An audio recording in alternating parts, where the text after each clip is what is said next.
We all know English spelling is crazy. Because of our crazy spelling, it takes us 3 years longer to learn to read and write our native language than people who speak other languages. Crazy spelling also makes it much harder for foreigners to learn English.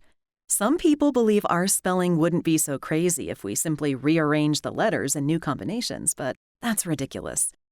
The problem is that we don't have enough letters, and we don't use the letters we have consistently.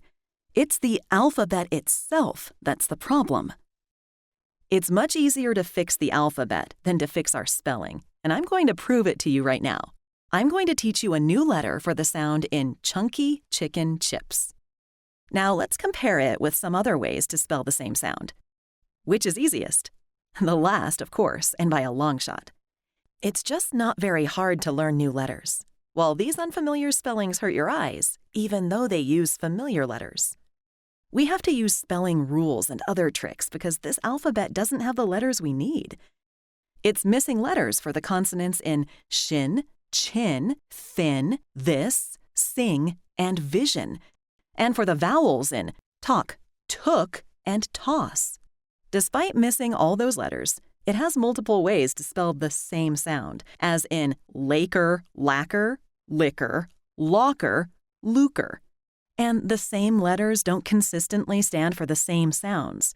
For example, the O's in lock, look, lost, lose, loan, and love are all pronounced differently. When we look at how other languages use the same alphabet, we see the same problem. Look at French, oiseau, Danish, suaholpheus, or Irish, tashpon.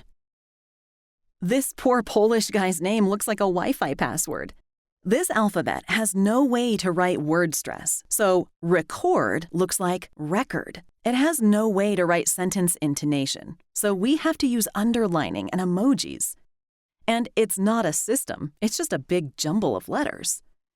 So, let's switch to a better alphabet. We already switched from writing with pen on paper to writing on a computer keyboard. We switched from dialing a rotary phone to using a cell phone.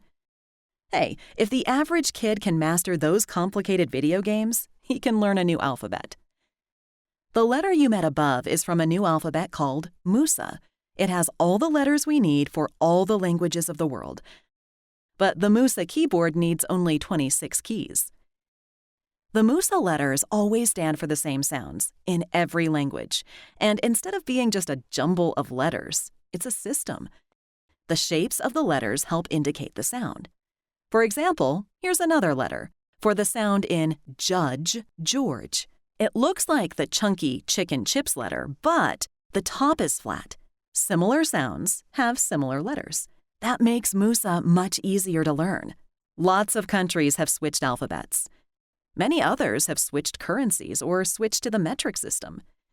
It takes a little while to get used to the new, but then the old is quickly forgotten. Meanwhile, the benefits are forever. 3 extra years of education. We could learn a lot of other stuff in those 3 years. So let's stop driving around in this patched-up old jalopy left over from the handwriting age and trade it in for a new ride.